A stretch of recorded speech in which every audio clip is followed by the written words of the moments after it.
Hello everyone, welcome to Soul Over Mind and today's video is about disordered eating. तो क्या होता है disordered eating? तो हम सबको ऐसा कुछ ना कुछ चीज़ है जो खाने बहुत अच्छा लगता है. हर किसी को ऐसा कुछ ना कुछ फेवरेट फूड होता है जो हमें खाने बहुत अच्छा लगता है, पर हमें बताया गया है कि ये अच्छा नहीं है हमारे लिए. जैसे कि शुगर, फैट, कार्बोहाइड्रेट जैसी बहुत सारी चीज़ें हैं जिसको लेबल कर दिया गया है as a bad food for you. Mentality ऐसे हो गया है कि अगर मुझे वेट लूज करना है तो मुझे ये सारी चीजें खानी बंद करनी पड़ेगी और मुझे एक बहुत ही एक्स्ट्रा रिस्ट्रिक्टिव डाइट प्लान पे जाना होगा. मुझे काफी लोग ऐसा बोलते हैं कि आई am going on a strict diet plan, या फिर प्लीज मुझे ऐसा कोई स्ट्रिक्ट डाइट प्लान दे दो जिससे मैं एकदम जल्द से जल्द अपना वजन कम कर दूं, या फिर ऐसा कोई स्ट्रिक्ट डाइट प्लान दे दो क्योंकि मैंने लास्ट वीक काफी चीट किया है अपने डाइट पर, तो अभी नेक्स्ट वीक से मैं एकदम स्ट्रिक्ट डाइट प्लान फॉलो करने वाली हूँ. Now you need to know why this can impact you and cause you more harm than good.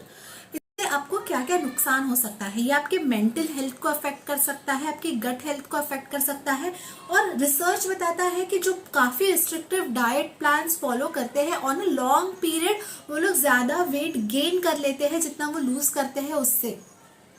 तो हम लोग कैसे आइडेंटिफाई करेंगे कि क्या हम डिसऑर्डर्ड ईटिंग के पैटर्न्स फॉलो कर रहे हैं या फिर क्या हम ईटिंग डिसऑर्डर से सफर कर रहे हैं. ईटिंग डिसऑर्डर क्या है? तो नाउ सपोज एक हेल्दी पैटर्न होता है ईटिंग का, कि एक हेल्दी बिहेवियर है, आपका relationship with your food is very good. Now you need to understand कि your relationship with your food has to be very good, very healthy. There are two important relationships in your life. One, the relationship you have with yourself, because you are going to live with yourself as long as you live.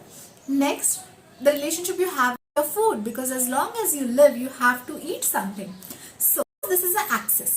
Okay, यहाँ पर there is healthy eating patterns और यहाँ पर है eating disorder जो एक medically diagnosed mental health disorder है, और बीच में है डिसऑर्डर्ड ईटिंग. ना ये क्लिनिकली डायग्नोस नहीं होता है यूजुअली, बट ये हम खुद से भी सेल्फ डायग्नोस कर सकते हैं कि क्या हम डिसऑर्डर्ड ईटिंग है. अगर इनमें से कोई भी साइंस आप फेस कर रहे हैं इसका मतलब ये नहीं है कि आप डिसऑर्डर्ड ईटिंग से ही सफर कर रहे हैं, but this can be a indicator, this can be a sign कि yes you need to pay focus and attention, और you need to talk with a nutritionist to figure out ki how you should eat, or to make a sustainable living lifestyle pattern for you, or a sustainable eating pattern for you. The signs that you're suffering from disordered eating. First, you have obsession with the weighing scale. मतलब आप weighing scale से काफी obsessed हो. आपको एक specific weight के लिए आप ऑब्सेस्ड हो. ऐसा कोई वेट जो आप हाई स्कूल में, काफी लोग मुझे बोलते हैं कि मैं जब कॉलेज में थी तब मैं सिर्फ 52 किलोस की थी, या फिर मैं सिर्फ 55 किलोस की थी, अब मुझे वैसे ही होना है, अब मुझे 55 किलोस का ही होना है, या फिर मुझे अब इतना ही मेरा मतलब अब मुझे 10 किलो कम करना ही है, और मुझे 20 किलो कम करना ही, मुझे 10-20 किलो कम करना ही है. एक स्पेसिफिक वेट, एक स्पेसिफिक नंबर को लेके लोग इतना ऑब्सेस करने लग जाते हैं कि अगर जरा सा भी उनका वेट ऊपर नीचे हो गया, जरा सा भी फ्लक्चुएशन हो गया, they panic very much.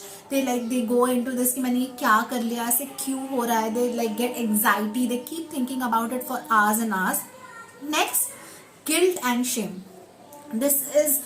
This needs to be talked about so much, but nobody, like I don't see a lot of people talking about it, is the guilt. मतलब आप खाते वक्त जितना आपको गिल्ट फील होता है, मतलब सपोज आपने कभी किसी दिन एक चॉकलेट या एक पिज्जा खा भी लिया, बट आप उसको इतने गिल्ट के साथ खाते हो जैसे आप कोई पाप कर रहे हो.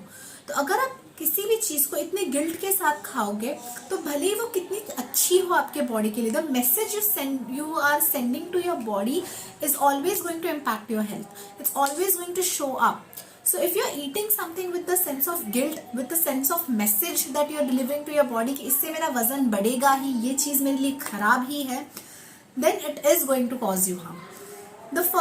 There are people who eat everything and just get away with it, right? Because they're not eating it with the sense of guilt कि अरे मैं ये क्या कर रही हूँ. They just eat it and then they just continue living their life, like they just get away with it, get along with it. मतलब एक आप 80% of the time अच्छा ही खा रहे हो, 20% of the time आपने कभी कुछ खा भी लिया, they just get along with it. तो थिंक अबाउट इट, क्या आप काफ़ी ज़्यादा गिल्टी फील करते हैं या फिर शेमफुल फील करते हैं अगर आपने कुछ ऐसा खा लिया जो आपको नहीं खाना चाहिए था, या जो आपके मील प्लान में नहीं था, या फिर आप सोचते हैं कि वो आपके लिए बैड फूड है? Then again coming to this point कि लोग आजकल cheat meals is a very negative term. What is cheating? Cheating is a moral thing, right? It's like a it's something related to your morality. Pizza खाने से आप cheat नहीं कर रहे हो किसी चीज पर. तो ये चीटिंग जो टर्म है, इतना नेगेटिव वर्ड यूज किया गया है खाने को लेकर. इससे आपका moral, don't associate your morality with your food, right? If you are eating a pizza doesn't mean that you are cheating on your anything for that matter. Doesn't mean you're cheating. So stop calling it a cheat meal, rather start calling it a treat meal, or don't call it anything. Don't follow a diet plan जहाँ पे अगर आपने कुछ खा लिया तो आपको उसको एक नाम देना पड़े. तो it's है वैसे. just live a healthy sustainable eating patterns, have a healthy lifestyle. और उसके बीच में अगर आपने ऐसा कुछ खा लिया तो that is not going to affect you. तो we have to get away from these words like cheat meals, like bad foods, like off limit foods, because they will develop a mentality about certain foods, and that is going to ruin your relationship you have with your food. Third is using exercise as a way to compensate, avoiding rest days. There are people अभी खा लिया तो guilt and shame है, ये associated ही है. The next day I'm going to work out so hard, I'm going to go to the gym and hit it so hard that I'm going to compensate for all that I'm eating. I'm going to eat a lot and then I'm going to compensate for everything that I have eaten. This is also one of the signs that you are suffering from disordered eating. अगर आपने rest day ले लिया तो लोग ऐसे कहते हैं कि किसी दिन अगर आपने एक्सरसाइज नहीं किया, किसी दिन आपको नहीं मन कर रहा है वर्कआउट करने का, आपने वर्कआउट नहीं किया, और उस दिन को हम लोग बोलते हैं कि I had a very bad day today, it wasn't a good day because I didn't work out. This is not the definition of having a bad day. If you didn't work out and you just rest, it's okay to rest, okay? And next is कि आपको बहुत guilt इस चीज का भी महसूस होगा कि यार मैंने एक्सरसाइज नहीं किया and stuff like that. So this is also one of the indicators that you have disordered eating patterns in you. For this feeling out of control, मतलब एक तो आप एकदम एक्सट्रीमली ऐसे फॉलो करोगे कि आप कुछ ही नहीं खा रहे हो, मतलब एकदम ही आप एकदम strictly you are following a plan. अगर आपने खा लिया तो आप अपना एकदम ताबा ही खो दोगे उस खाने के सामने कि आपको अब जिंदगी में ये चीज कभी खाने मिलने ही नहीं वाली है. And you over eat like anything to extend that it will cause you harm. So this is also indicator कि yes you are suffering from disordered eating. Next is rigid rituals. So what is rigid rituals? या ऐसे लोगों से भी I have met a lot of female clients who have told me कि they avoid going to parties, they avoid going out and they avoid going to parties, they avoid socializing with people. Why? क्योंकि उनको लगता है कि अगर वो बाहर जाएंगे और लोगों से मिलेंगे तो उनके साथ बैठ के खाना भी पड़ेगा, और उसकी वजह से वो ऐसी कुछ चीजें खा लेंगे जो उनको नहीं खानी चाहिए या जो उनके मील प्लान में, उनके डाइट प्लान में नहीं है. So that's why they avoid meeting people, they don't meet people out. And if you're excluding yourself socially because you don't want to gain weight or you have to eat something with them, then that is also a sign that it's a disordered eating. मतलब ये देख कर ही जब मैं बात कर रही हूँ इसके बारे में आपको समझ में आ रहा होगा कि दिस पैटर्न्स आर अनहेल्दी, और हम लोग सब कोई ना कोई चीज इसमें से सफर करते ही हैं. I was a overweight kid, okay, growing up. Even I was like a chubby kid when I was growing up. And to be very honest, that was the time when I was the most confident person. Like I had the most confidence in my life. अगर मेरे में कभी सबसे ज़्यादा confidence था तो वो तब था when I was like a very chubby kid. उसके बाद का जो फेज था जब मैं जब मैं 11th 12th में थी,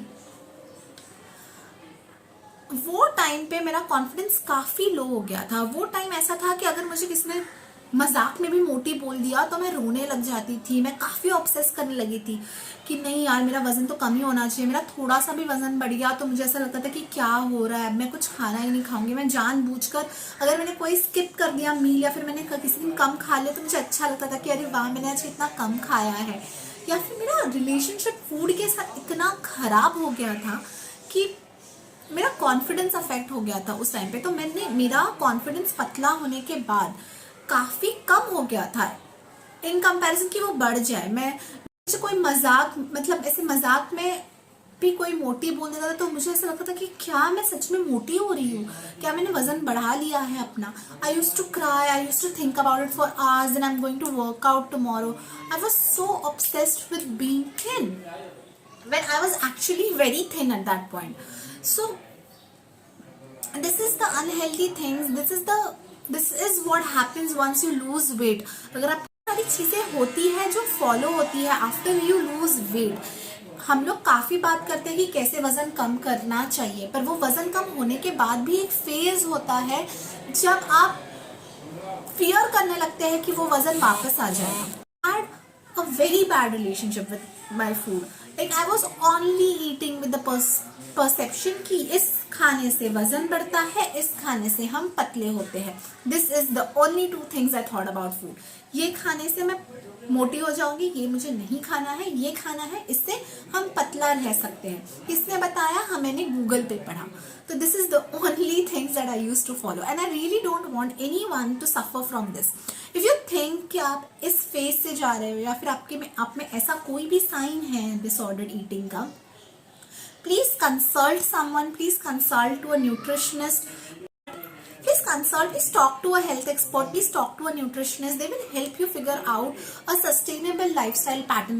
अगर आपको कोई भी ऐसे बोलता है कि एकदम रिस्ट्रिक्टिव डाइट प्लान फॉलो करो to lose weight, just for losing weight, please run away. Please run away, because मैं ये नहीं बोल रही हूँ कि आप वजन कम नहीं कर पाओगे उससे। आप वजन कम कर लोगे, वजन कम करना काफी इजी है। आप वजन कम कर लेते हो, बट वो एक सस्टेनेबल वे में करना, उसको मेंटेन रखना। और अगर आपने वजन कम कर भी लिया तो ऐसे ना हो कि वो आपके मेंटल हेल्थ को इम्पैक्ट करने लगे। ये सब ध्यान में रखना is something that is a responsibility of all the health experts out there, all the trainers, all the nutritionists, all the dietitians, all responsibility that do not spoil the relationship your clients have with their food. They are coming to you, you add value to their life. Don't ruin their relationship with their food, because I used to enjoy food. I enjoy food even now, but there was a phase in my life I was eating with so much guilt. I've always loved eating, but I was eating with so much guilt at that time. So when I was a chubby kid, I was actually happy. I was confident. I used to love eating. 2-3 years when I lost weight, I was very afraid of food. I was afraid of eating. I was very I used to feel very guilty whenever I eat. So that's the reason you should not, you should have a healthy mindset. Make sure that you're also taking care of your mental health. I'm nowhere saying कि आपको वजन कम नहीं करना चाहिए. आपको वजन कम करना चाहिए. वजन कम करने के काफी हेल्थ बेनिफिट्स है. अगर आप ओवरवेट हो तो आपको वजन कम करना नहीं चाहिए. ऐसे मैं नहीं बोल रही हूँ. वजन, अगर आप ओवरवेट हो, अगर आप ओबीस हो और आप वजन कम कर रहे हो, इसके काफी ज्यादा हेल्थ बेनिफिट्स है. बट मेक श्योर कि आप उस प्रोसेस को एंजॉय करो. मेक श्योर कि आप ऑब्सेस नहीं करो उस चीज पर. You are loving the process. That's all for today. If you have any questions related to disordered eating or you need to consult, if you like listening to me, I hope you do. Please subscribe to my channel. It will mean a lot to me. Thank you. Bye.